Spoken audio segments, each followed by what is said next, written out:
What is up? Welcome to MyFi. Glad that you are here. Great, fun conversation with my friend Chris Staples today. Chris is a great singer-songwriter, solo artist, but he's been in some great bands and just awesome dude. Super fun. So you're going to love the episode. Glad you're here. Subscribe wherever you're at. Hit subscribe. Hit the little plus sign, whatever it is, the subscribe button. Smash that thing, as they say. And make sure you're following MyFi on social media, at MyFi Podcast everywhere. I am at Lee T. Baker everywhere on socials. You also hit the MyFi website at myfipodcast.com to get connected to past episodes, all that sort of stuff. Stay connected with what we're doing here at MyFi. But yeah, let's get into it.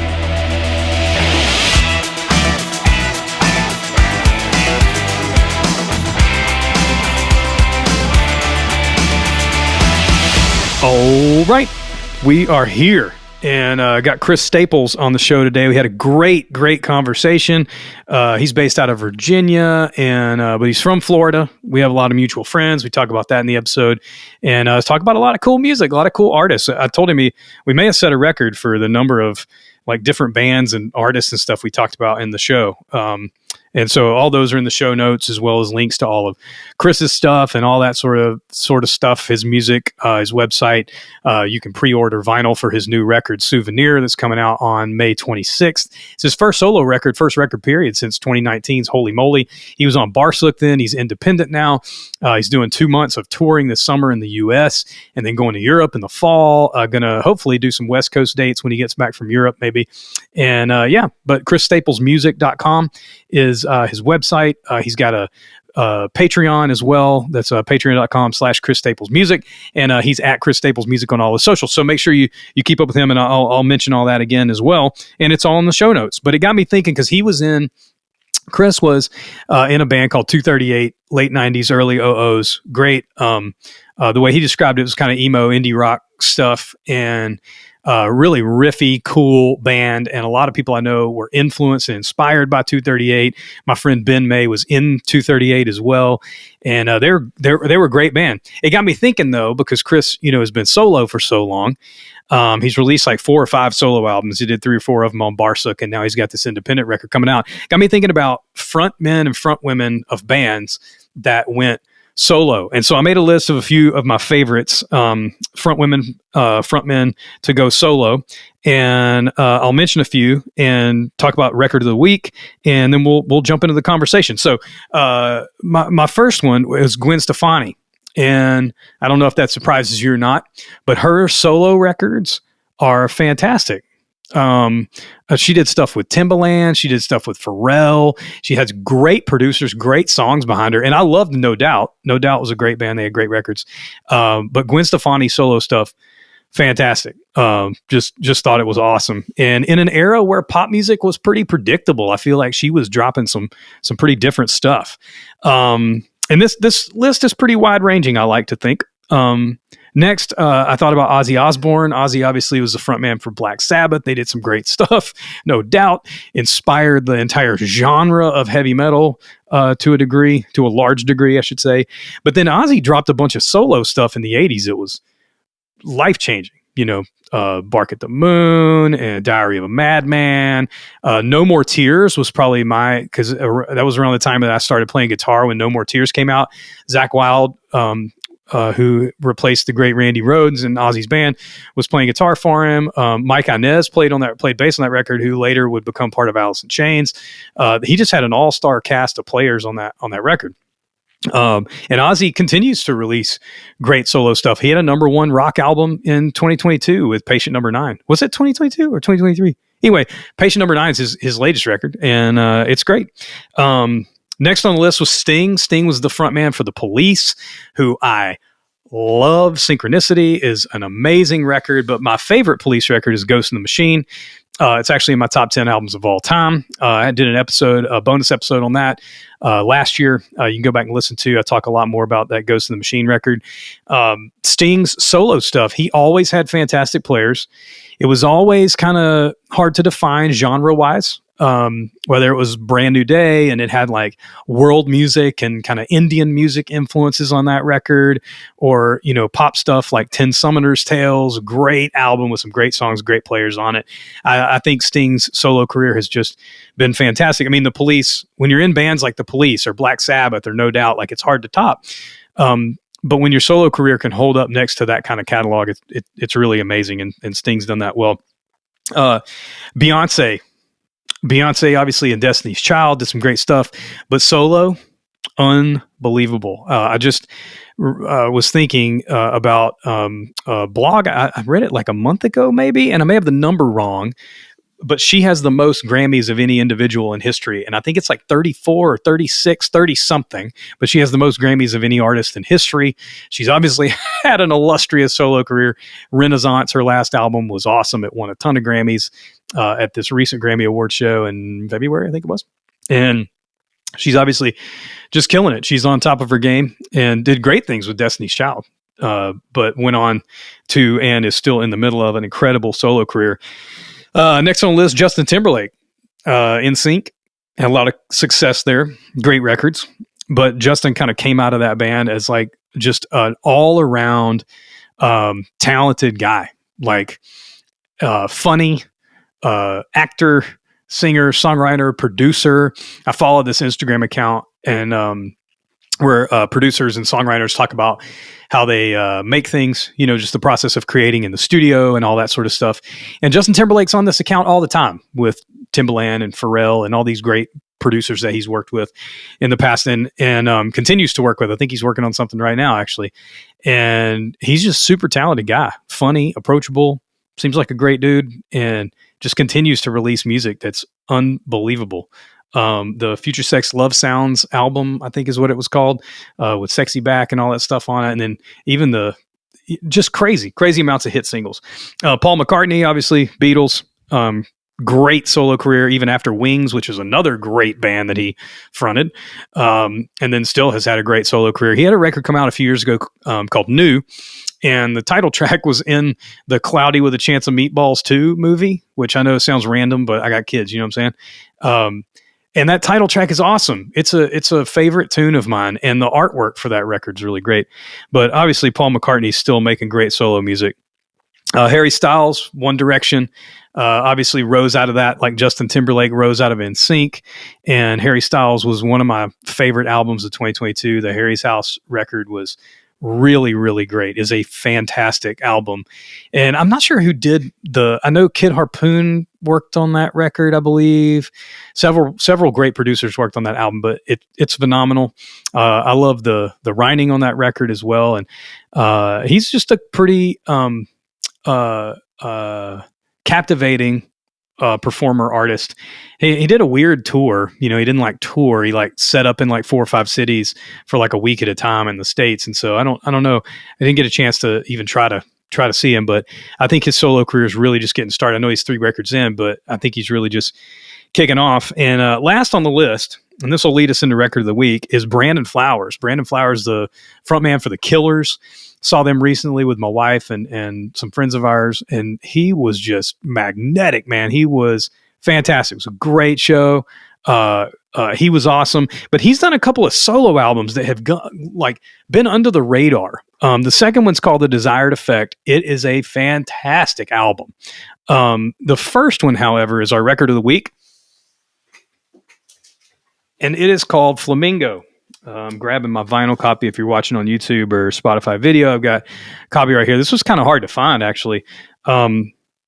This record came out in 2010. It was his first solo album, produced by Daniel Lanois and Stuart Price. Brendan O'Brien also worked on this record. It is fantastic. There are some incredible songs on here. Only the Young is unbelievable. It's a great song. Go check this record out, Flamingo by Brandon Flowers from the Killers. If you've never heard of his solo stuff, he has great solo stuff. So anyway, that's my little rant on front women and front men of groups that have gone solo, which leads me into today's show with my friend Chris Staples, who is the frontman and songwriter in the band 238. He released a couple projects as Discover America, and then has been solo ever since. He's done 4 or 5 solo records on Barsuk in the 20 teens, and is now independent and releasing a new record on May 26th called Souvenir. There's 2 singles out from that record, Souvenir and Nasty Habit, both of which are fantastic. You can go to chrisstaplesmusic.com to check out anything you want to know, tour dates. He's touring for a couple months. He's got vinyl on pre-sale, and you'll actually get the vinyl before the record comes out, so you can get familiar if you want to order a vinyl of the new Souvenirs album from Chris Staples. Make sure you follow him on social media. He's at Chris Staples Music everywhere. chrisstaplesmusic.com is his website. His Patreon is also Chris Staples Music. And you are going to love this conversation I had with my friend Chris Staples. Chris Staples, how are you, my friend? Good, doing good. How are you, Lee? Good, man. It's great to meet you. We have a ton of mutual friends. Sometimes I feel like with people like you, I feel like we should have already hung out, but we've never met. Yeah. So it's good to finally connect. You good? Yeah, good to meet you, man. Thanks for having me on the show. Absolutely, man. So you're in Virginia, right? Yeah, Richmond, Virginia. I moved out here right before the pandemic, so it's nice. It's pretty chill. Yeah. Nice. What drew you out to Virginia? My partner, we lived in Seattle for like 15 years, and we were kind of ready to get out of there. And we like Richmond's close to her family, and my family's in Florida. So, and it's kind of a neat city with like cool music, actually pretty good music scene, and kind of a mid-sized place. And my partner went to school out here, and she graduated and stuff. But yeah, so we decided to stay, and we'll be here for at least a couple of years. Nice, man. Virginia, I remember at least in like the late 90s, early 2000s, there was a huge boom of like hip hop and pop music that came out of Virginia Beach, because that's like Timbaland and Pharrell and all that sort of stuff. Normally, I don't think of Virginia as a music, town or state or whatever, music region, I guess I should say. But there's been a lot of cool music come out of Virginia. Yeah, it's interesting. When I was a kid, I was like really into punk rock and like post-hardcore stuff that was coming out of DC, and it seems like that scene, I don't know if it actually moved to Richmond, but there's a lot of that here now. So there's like a lot of punk bands and like, I don't know, just kind of hardcore bands that are from here. It's pretty big here. And then like if you go to like southwestern Virginia, it's like a huge bluegrass scene. Oh wow. Like there's like towns, this place called Floyd, Virginia. You can just go visit, and there's just bluegrass bands playing there like all day, 7 days a week. It's pretty cool. That's crazy. But yeah. So there's music here for sure. And DC is only like an hour and a half away. So yeah. So punk was like your first foray into music? It was like one of the phases, kind of in the middle, kind of early high school, I guess. Yeah. Yeah. It was just kind of one thing I was into. I'm kind of a musical nomad. Actually, like prepping for this show, I was just like thinking about all the music that I've kind of gotten into over the years, and I don't know, punk and that stuff was like maybe like a 2-year period for me. Like, was your family musical? Like your parents play or siblings or anything? Yeah, my mom was a professional pianist and organist, and so she played like piano when she was pregnant with me and my sisters, and so and she taught students in the house growing up. So this like her and her chords and just piano was just like constant thing in my house. So I think I soaked some of that stuff in for sure. Yeah, I mean, I've always seen you as a guitar player, whether it was like solo or old school back in the day, 238 stuff, or what was the project in between 238 and you going solo? You did one record. Yeah, I did 2 records. One, the band was called Discover America, and it was kind of Discover like America, electronic kind of thing. And I did a record on Tooth and Nail, 238's old label, and then I did kind of like another release a couple of years later, but I didn't really tour it that much, and it was just kind of in a period of time where I was trying to figure out what I wanted to do. But yeah, it's funny, like just growing up with all these influences and knowing that I've always associated you with as a guitar player and all of the bands that I know that you've been in. But was piano your first instrument? Actually, I don't really play piano. It's kind of a regret that I didn't take lessons from my mom, but I think just like her musicality and just her love of music, and then just hearing her play all the time, it kind of influenced my guitar playing, I think. But I love piano so much. I listen to a lot of piano records.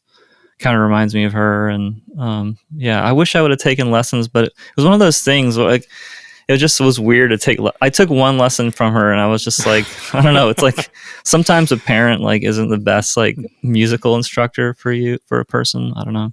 Totally. My son, he plays bass and guitar and keys and programs and produces and all this sort of stuff. And people are like, "Oh, do you teach your son guitar?" I'm like, no, I don't want to ruin our relationship. Yeah, we'll find him a guitar teacher. Yeah, so there's a lot of people who teach guitar. He's only got one dad. I'm not rolling those dice. You know what I'm saying? That's so funny. What was some of the early music around your house? So was your mom in like piano music, or was it more traditional stuff? Yeah, she played at a church growing. She was employed by a church for like 40 years. Oh, wow. And so she played a lot of hymns and that kind of stuff. But like my parents had like a small record collection of like 70s music that they got like before they had kids. It's like the Beatles' White Album was in there, and those Herb Albert like Tijuana brass records. So just like, I guess, like popular stuff that was around when they were kids. So that's some of the stuff that I guess I started listening to.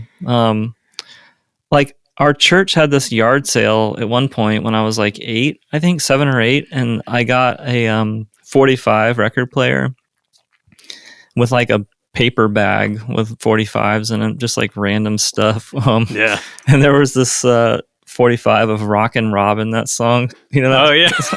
And I love that song, and like just like learned the lyrics and could sing it kind of note for note. So I think that was like the first song I really loved was Rockin' Robin. Do you still have that 45? No, I don't. That would be amazing. I think you can hear that song's influence on everything I've done since then. Just kidding. That's crazy. I would have never even. Yeah. Okay. You had me there. I'm not gonna lie. I was like going, wait a minute. I'm gonna listen to the new single and be like, where's Rockin' Robin and Nasty Habit? No, just kidding. New records coming out. I mean, speaking of stuff that you've written, the first 2 singles are killer, man. Oh, thanks, man. Thank you. Yeah.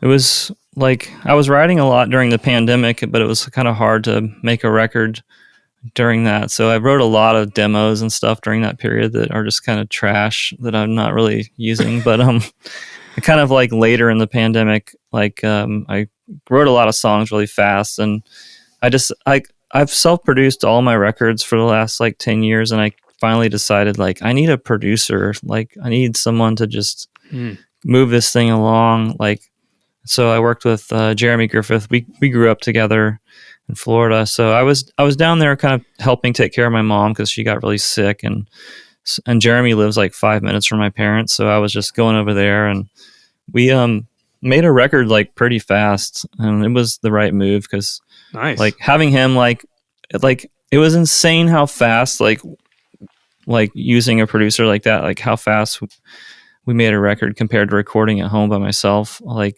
it wasn't just half of the work. It was like, it seemed like it was like 85% less work for me. It was like, it was so effortless. Yeah.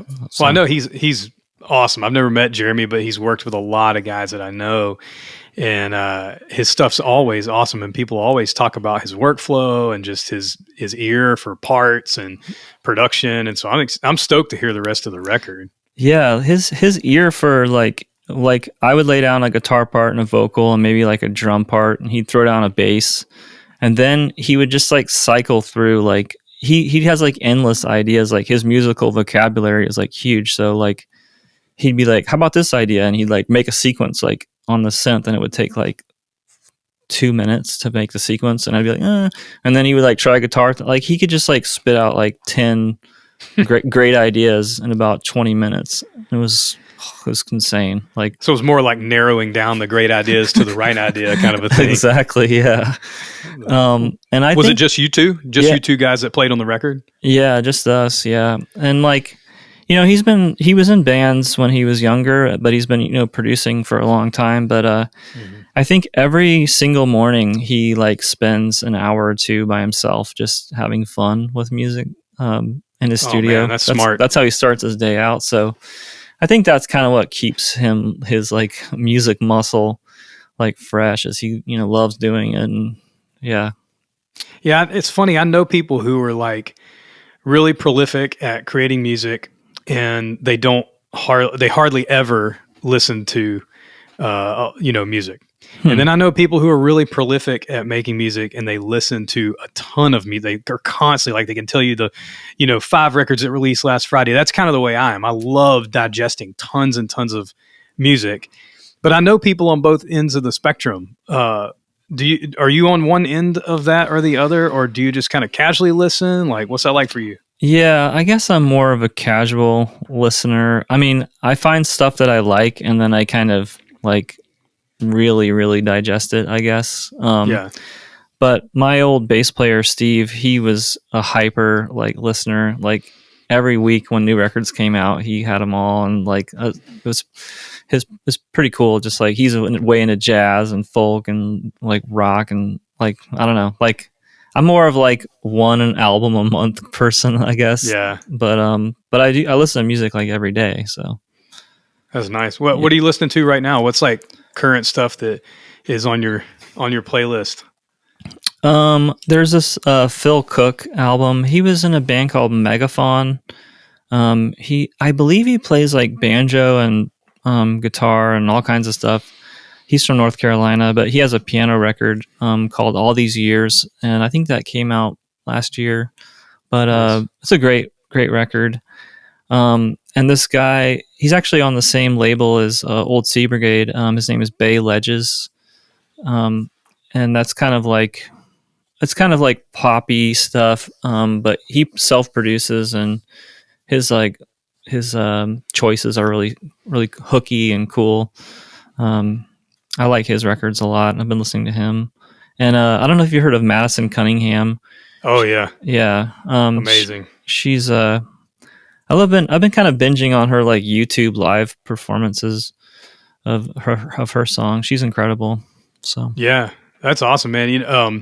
You mentioned Old Sea Brigade. Ben Kramer, who is Old Sea Brigade, basically he was the first guest we ever had on MyFi, our first official episode. yeah, Like a year or so ago. So crazy. yeah, dude. Yeah, I love his stuff too. Yeah, It's interesting. People like Madison Cunningham. I feel like maybe it's not as rare as I think it is, but I feel like new artists who are more focused on live performance is rare. Yeah. Yep. You know what I'm saying? Yeah. And you saying you were binging Madison's YouTube stuff. I'm familiar with her too, and I too I love the record that she just did. I think it was it this year or late last year? She had a record come out. I can't remember, but Yeah. it's a great record. But her live stuff is just so compelling. Yeah. Yeah. I mean, she's such a great guitar player. Yeah. And singer, and does both of those things simultaneously. Like she has a high degree of independence for her voice and her guitar playing.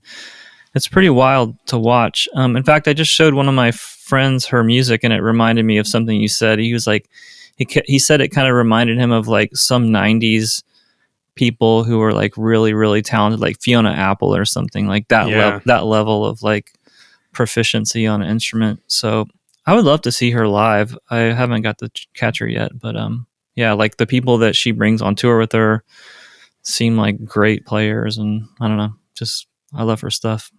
Yeah. You're touring a ton next couple of months. Yeah.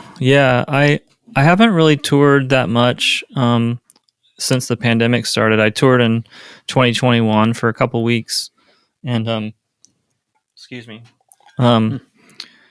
And so I have this new record coming out on May 26th, and then I just have like a ton of shows. I'm doing like 35 US shows, and then I'm doing in September I'm doing I think like 12 or 13 shows in Europe.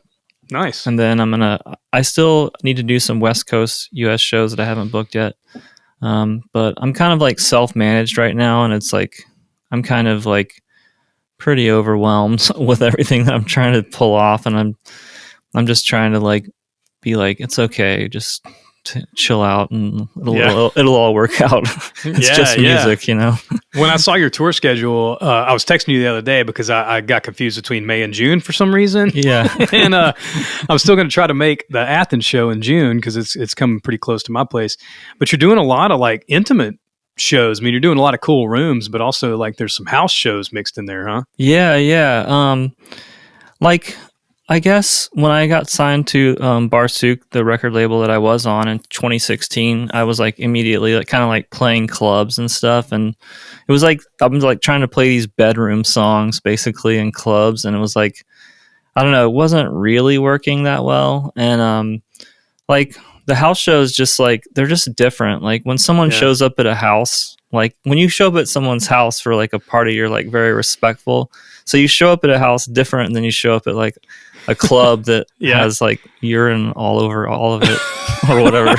You know, like the vibe is different, and then you're like in a space that is similar to like the space that like the music was created in.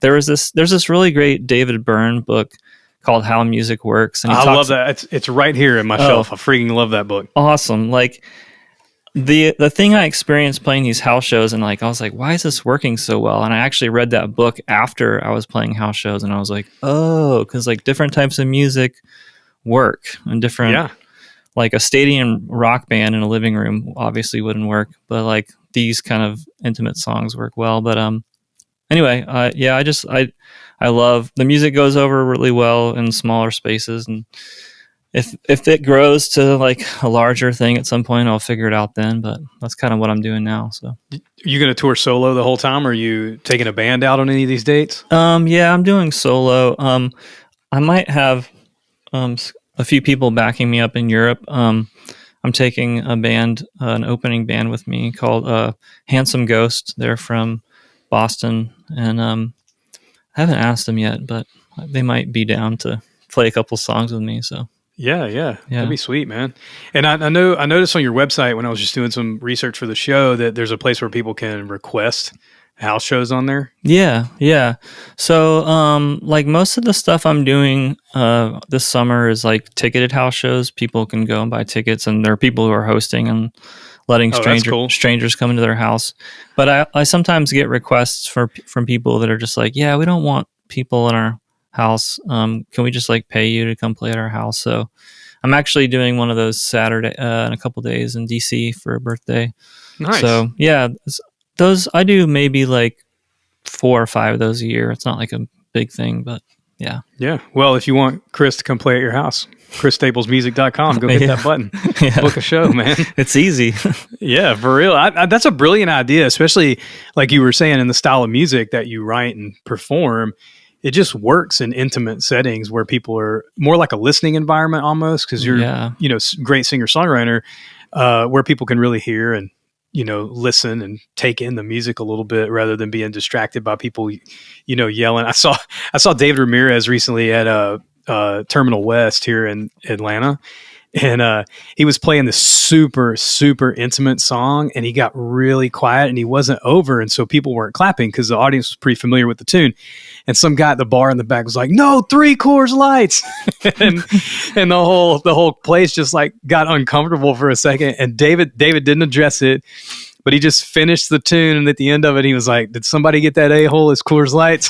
And just just totally interrupted it, but he made it work. Yeah. It's super interesting. Like, if you're on a large stage and you're playing this like subtle music, it's like the music is subtle, and like the movements and what's happening is subtle. So it's kind of hard to telegraph that, Yeah. So like, it's something that you can see up close, sort of. It's sort of like film,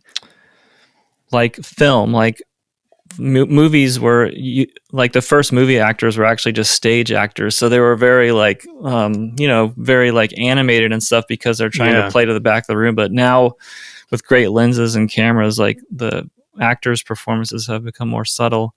But just like going back to what we were saying, just like the way that I'm like kind of natively playing these songs, it just like works in these spaces. But that's cool. Yeah.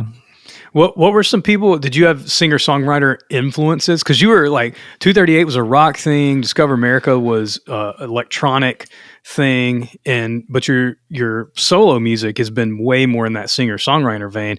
What were your influences? In that genre. I was really into like Dave Bazan and Pedro the Lion stuff. Yeah. I mean, his stuff has a lot of band like drums and stuff in it. But he is a songwriter, I think. Totally. I was really into like the Lemonheads, like in high school, and that guy Evan Dando, his songs are like very acoustic, and his voice is really great, and the stories that he tells are great, and so he was a big influence. I was really into this guy Luke Temple for a long time. He's not as active now, but he was kind of a big influence. Yeah, like, so I was like in an emo rock band for like a really long time, this band 238. But before that, I was like writing these acoustic songs, and I was always recording like acoustic songs like on the side the whole time.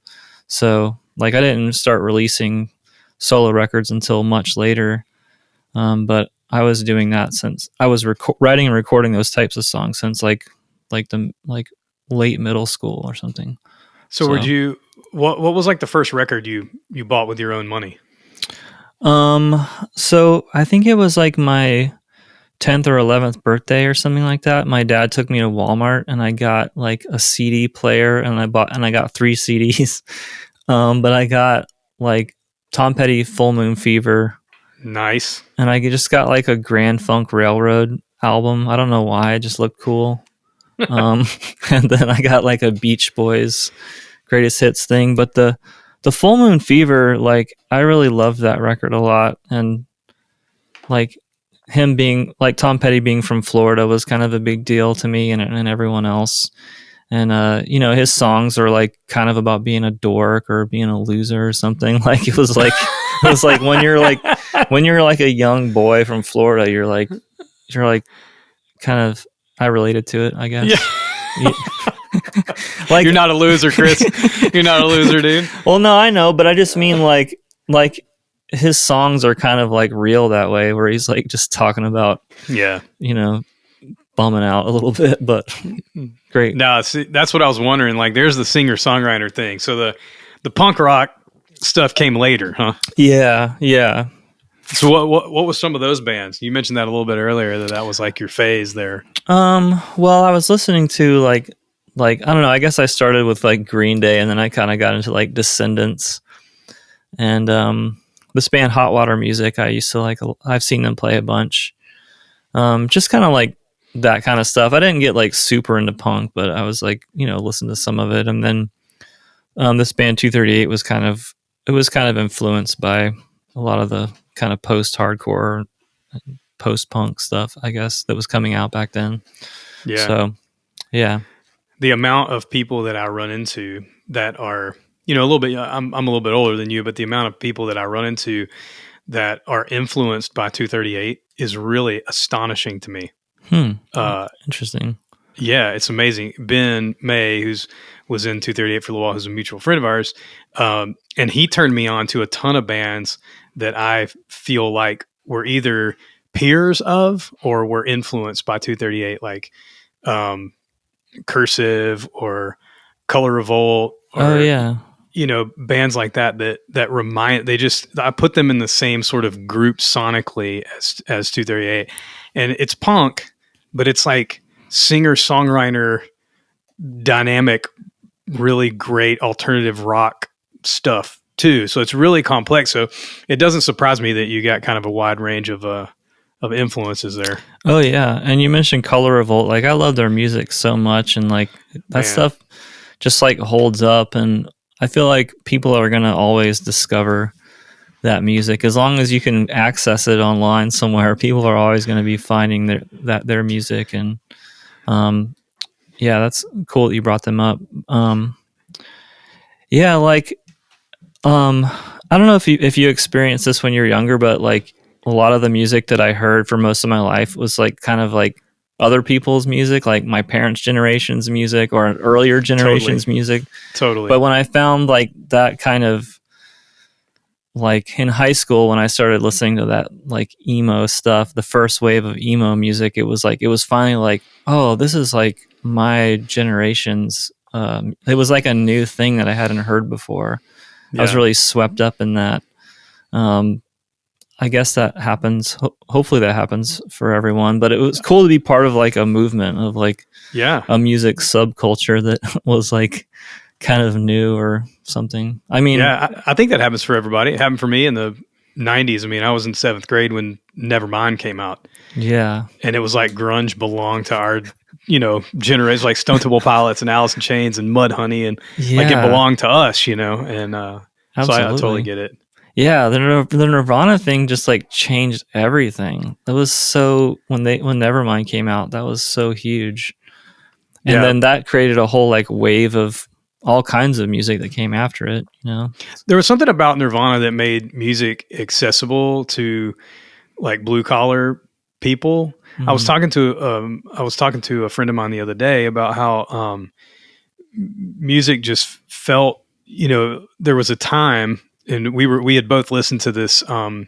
Rick Rubin does this podcast, Broken Record, and he interviewed The Edge recently from U2, and he was talking about, The Edge was talking about when he was growing up, and this is what spawned my buddy and I's conversation, was that music was kind of for elitist people. It was like you had to know music and be talented to be involved in recording or touring or doing session work in the 70s, and there wasn't much room for people who were just emotional and didn't really know, an A chord from a C chord kind of a thing, and then punk hit, 76, 77, and then CBGB and Television and the Ramones and, all these great bands, The Clash, all that sort of stuff. And it made music like blue collar.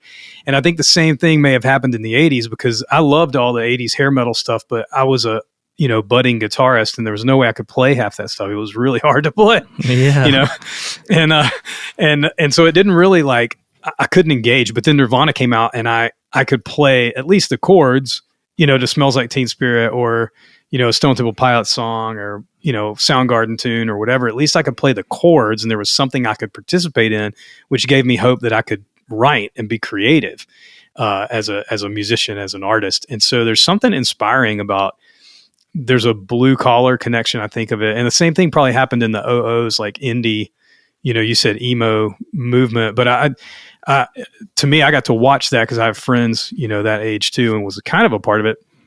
It was huge, man, especially in Florida. Y'all were like in the thick of it. Yeah, I think you're so right about the accessibility of it. I mean, music can be really savant level and be, you can enjoy it at that level, but, simple things can be really effective too. And especially when you're a kid and you want to play along to this stuff, and it probably inspired like a lot of people to start their own bands, because they're like I can almost do this. Like it's like not out of the question.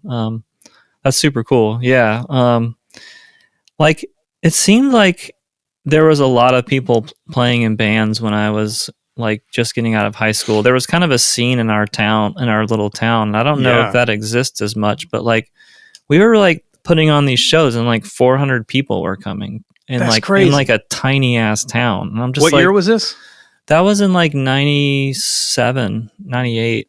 Crazy. And like, I mean, you're Pensacola, right? You're Pensacola. I'm actually from Fort Walton, which is an hour east. But yeah, like of course people are always going to be starting new bands, young people. But it just seemed like there was a scene there that kind of took off, or was like a thing for maybe 4 or 5 years. But yeah, well, like we were like all like in our bands, like we all went to different high schools, and we were all like a little bit like, there was one guy in the band who was like 3 or 4 years older, and so he felt like a grandpa to us when you're that age, like he was he was like an elder, Yeah. And then he's voted. Jeez. Yeah. He can buy cigarettes. It's amazing. That's why you kept him around.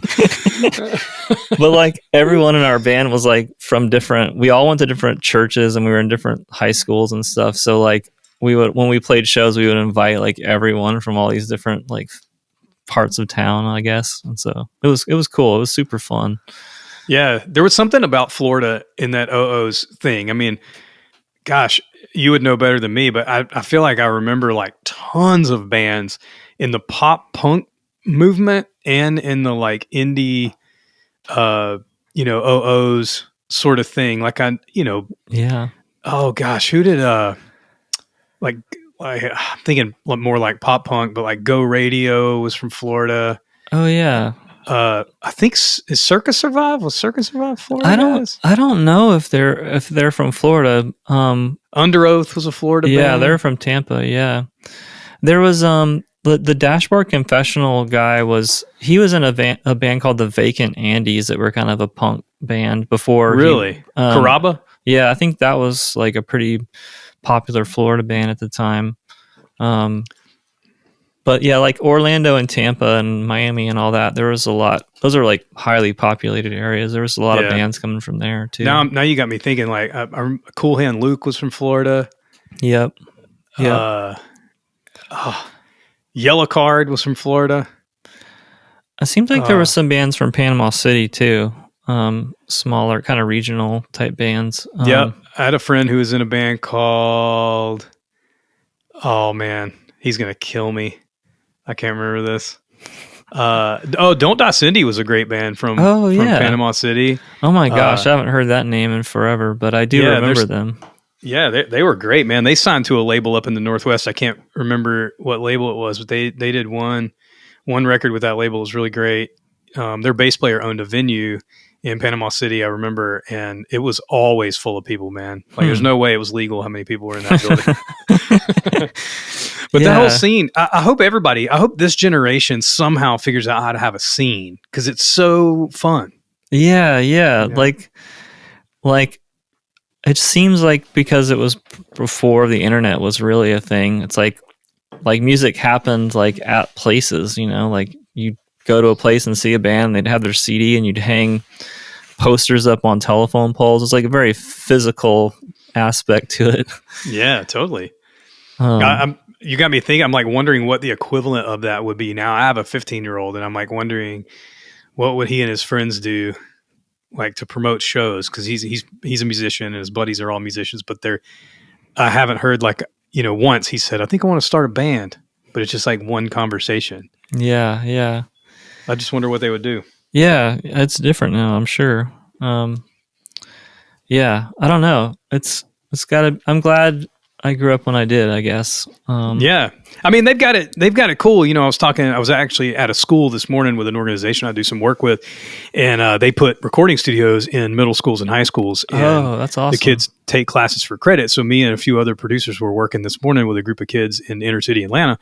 And it is cool because they have access. We were all standing there, all of us, the producers we were working with, we're all like between 38 and 45, and we're all standing there talking. Like, we didn't have access to any of this stuff as kids, you know. Recording studios were like these mythical places that only special people got to go to. And these kids are like making beats and like producing and stuff on Logic right in front of us. And they're like 10, 11, 12 years old. And they're making like amazing pieces of music in a half hour right in front of us. And it's just fantastic. So, I mean, I think they have some things that we didn't have for sure, but and it creates a different kind of community around the creative process rather than like maybe the performance side of it. I don't know. It's definitely a different deal, but it is cool to see kids making music, and knowing that that's still happening in this generation, Yeah, the accessibility to the gear is definitely a big thing. And then also the accessibility to all the history of recorded music. It's like, I didn't have that kind of exposure. But what was available to me, music, listening wise, was pretty narrow when I was younger, because my parents, their 20 or 30 records, and then Christian music, and then like whatever like tapes someone would give me or something when I was really young. It's like someone was explaining it. It's like we used to have like an idea about like eras of music, like this is 50s music, this is 60s music, this is 80s. Totally. But like for like a young person now, it's like it's all happening at the same time. They're hearing new music alongside old stuff, and I don't know. It's cool. Like, it's created probably a lot of music that is very rich and influences. Like, are there records right now that you or bands maybe that you quote unquote missed like in their era, and now you're going back and like you're into them? Oh yeah, that's a really good question. Gosh, I'm sure there are. I'm having a hard time thinking of one, but Yeah. How about you? Any that you kind of go backwards and? Man, that happened to me recently with Fleetwood Mac. Like I mean, I know the hits, Yeah. but maybe a year or so ago, I went back and got super into the Buckingham Nicks record, which was like before Buckingham and Nicks were in Fleetwood Mac. Yeah. And stuff like that, you know, or my dad will say something about this one Hendrix record or this Santana record or something. My dad loves classic rock music, and so he'll say something about something. I'll go, oh, you know, I want to go pull that up and listen to it. I mean, I grew up listening to guitar music, but there's still records. You can't listen to everything. You know, there's stuff that you miss, especially for me with hip hop. I'll tell you what happened to me recently was De La Soul reissued one of their records from the 90s. And I remembered the single, Me, Myself, and I off this record. And so I went back and listened to that. And then it got me listening to Tribe Called Quest. And then I went over to Wu-Tang, and it was like this like trickle of like 90s hip hop that like I just never, you know, I knew the hits, but like I never really like listened to the records. Public Enemy. I went on this whole like tangent on Apple Music for like 2 weeks of like 90s hip hop. That's you know? Awesome. And I mean, I listen to stuff because I grew up there, that, you know, Dre and Snoop and, you know, Tupac and all that sort of stuff. I listened to a ton when I was growing up, but I just missed all the like, you know, I don't know how they would classify it, but it was a little more like, I've heard people use the term socially conscious rap. I don't know if that's like a, you know, the correct way to categorize it. Oh, but right. Yeah. Like, you know, Common or Public Enemy, you know, it was like protest rap, you know, almost. And right. So I missed some of that stuff, you know, because it wasn't on the radio or whatever. So anyway, yeah, there's been stuff like that, but I always wonder, you know, what people miss and go back and get. Yeah. You know? I think sometimes like there are things that you know that you should check out, but if it's not the right time or you don't have the right gateway into it, like totally. There That's was a great like point. I was like trying to get into Bob Dylan at some point when I was in my early 20s because like I just hadn't yet, but I was having a hard time. Like I guess I was listening to the wrong stuff. But then I was like working this warehouse job and it was like hot. It was in the summer and someone put his album Blood on the Tracks on and I was like, whoa. And then that like started me down like a Bob Dylan thing and like it finally hit. And so that was kind of exciting to like finally get something that you didn't get before. So that can happen, which is cool. Yeah, that's a great point, man. Like I remember growing up, I heard electronic music and was like, this is dumb. You know, like I'm like, I don't get this, you know, at all. And then later when I was producing more, I went back and were listening to, you know, Massive Attack or Kraftwerk or, you know, whatever. And I got it and I was like, oh man, this is genius. And now I was like, yesterday I was listening to LCD Sound System and like stuff that's a little bit more in that vein that I don't think I just didn't appreciate it. You know, I was in a hair metal. I didn't want to hear that stuff. Yeah. You know? Yeah. I think sometimes with like current music, there can be like a lot of social or like cultural baggage and you're just like, that's not for me or whatever. And then like later on that stuff kind of drifts away and then you can just listen to it at like face value kind of. And like to me, like Smash Mouth is like the greatest example of this. It's like, I love their music and their recordings are incredible. And it's like, you know, I probably have just lost all credibility by saying that, but it's like, it's true. Dude. I mean, they're hits for a reason, you know? I had friends that felt the same way about Cake when we were growing up, and I think they're one of the greatest bands. They are the best. They're amazing, but people thought they were a gimmick when I was in high school. You know, like The Distance was like, you know, an MTV 120 minutes gimmick song to a lot of people. You know what I'm saying? Yeah, but their records are great. The recordings are excellent and so wonderful to listen to. The bass playing is crazy. The guitar parts are like, just like the guitar sounds like, I mean, you know, but like, yeah, like I love Cake so much. Actually, Ben May got when he was in 238 with me, he got us into Cake. We were trying to like, we were kind of influenced by Cake a little bit on our last record. Oh yeah. But yeah, like I didn't know that like people didn't like that band, and I'm just learning that like recently. People have been like, oh yeah, I guess they kind of got lumped in with the cheeky music that was happening at the time or whatever, because they are kind of funny, you know. Yeah, and it was around. That's what I mean. Like The Distance, the way he sang in that song, you know, like was kind of. I think people lumped them in with like Sugar Ray and Smash Mouth or whoever. You know, I don't freaking know. Yeah, but whoever else was in there, you know. Yeah. But they're amazing. And Ben probably got me into them too. It was like them and Karate. Oh and, yeah. Wow. Like there were some some bands. Ben's going to listen to this episode and crack up. Karate, I think, just got back together for some shows or something recently. That. Yeah, I heard that. that. Really surprising. Yeah. I can't let the episode wrap up before we get to have the conversation around your 3 favorite records. And I know you prepared. We talked about this before. Some people I always send questions to our guests before episodes because some people like to see some of the questions I'll ask before, and a lot of times I just follow the conversation. But some people don't want to see the questions. Some people are just, better off the cuff. But I know we were talking before I hit red, and you were saying you got to kind of look through and hit it. So I'm anxious to know because you prepared, which means you put thought into it. So these have some gravity, and you're going to be held accountable for your decision. Oh no! It's Smash Mouth's first album, Smash Mouth's second album, Smash Mouth's third album. Oh, that question's easy. Smash Mouth 1, 2, and 3. Yeah. All right, what are they? It's hard to pick something just because there's so much music, but totally. There was, and so with a question like that, you just have to pick something. But there was this Bell and Sebastian record called Dear Catastrophe Waitress, and they're a Scottish band, and they put out a ton of records, and when this record came out, it was really different than their other stuff, and their fans kind of hated it. I think their fans hated it. But it was highly orchestrated, cool strings, a lot of really just huge productions. Yeah. And it's kind of the record is all over the place. There's a lot of variety in that record. I really like that record a lot. They had a record I really liked, The Life Pursuit. Yeah. Yep. There was a song called The Blues Are Still Blue on it. I just love the riff. Yeah. Like that. They have some just groovy songs. If I can use the word groovy. Totally. It's cool that you know them. That was a fun record. Dear Catastrophe Waitress, I liked a lot. Mm-hmm. And there was a Tom Waits record called it's a 3 CD. He released 3 CDs at the same time called Brawlers, Bastards, and oh man, I'm messing it up. There's I can't remember the full. I remember what you're talking about.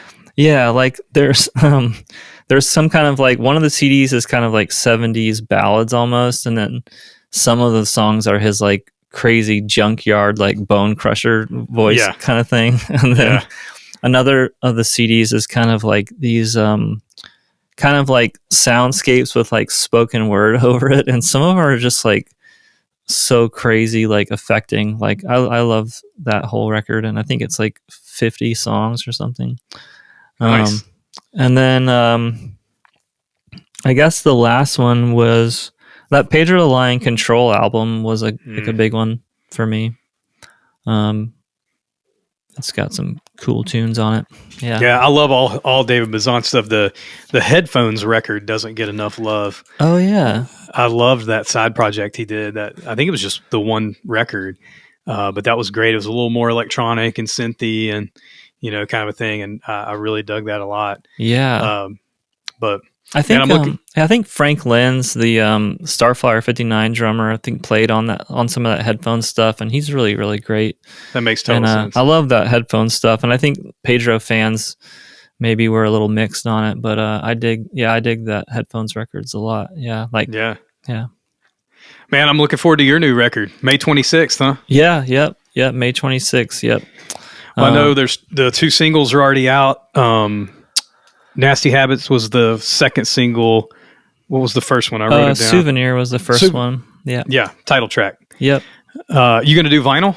Yep. I've been doing a pre-sale, and they're kind of shipping early, so people can hear the record early if they want. So yeah, nice. I'm selling vinyl copies on my website that I pressed, and I have some wrist watches that I made for the record release too. That are kind of themed off the record, and yeah, it's been fun. Yeah. What a killer idea, man. Yeah. Fun piece of merch. So yeah. Well, If you never heard Chris Staples' music before, you're checking out the podcast today, go check out chrisstaplesmusic.com. He's Chris Staples Music on all his social stuff, Facebook and all that stuff. And then he's got a Patreon. It's also /Chris Staples Music. Go subscribe to the Patreon, get some cool stuff. You got 2 months of shows in the U.S. in June and July, and then going to Europe this fall, and hopefully some West Coast stuff. And the new record drops again May 26th, so make sure you stream that. A couple singles are already out. Go listen to those. And I'm sure pre-order vinyl if you're into it, go get it. You get the record early, all that sort of stuff. So, man, Chris, I appreciate it, dude. This was a really fun conversation. Yeah, it was so fun to talk to you, Lee, and it was fun to talk about music with you. Absolutely, man. Till next time. Appreciate you, bro. All right, see you, man.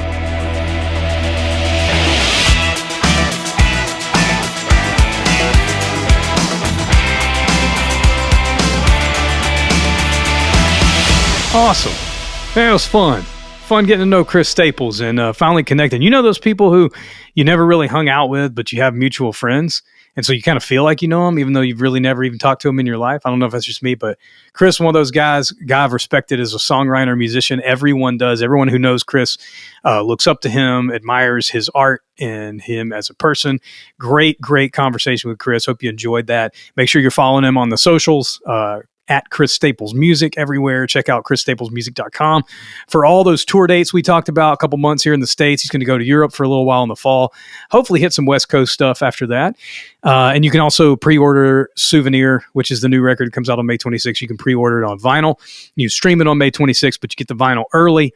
And make sure you're following MyFi at MyFi Podcast everywhere on socials. You can follow me as well, Lee T. Baker, on all the socials. And you can hit the MyFi website, myfipodcast.com, to catch up on all the past episodes. Don't forget to check out the record of the week, Brandon Flowers from The Killers. His solo album Flamingo is amazing.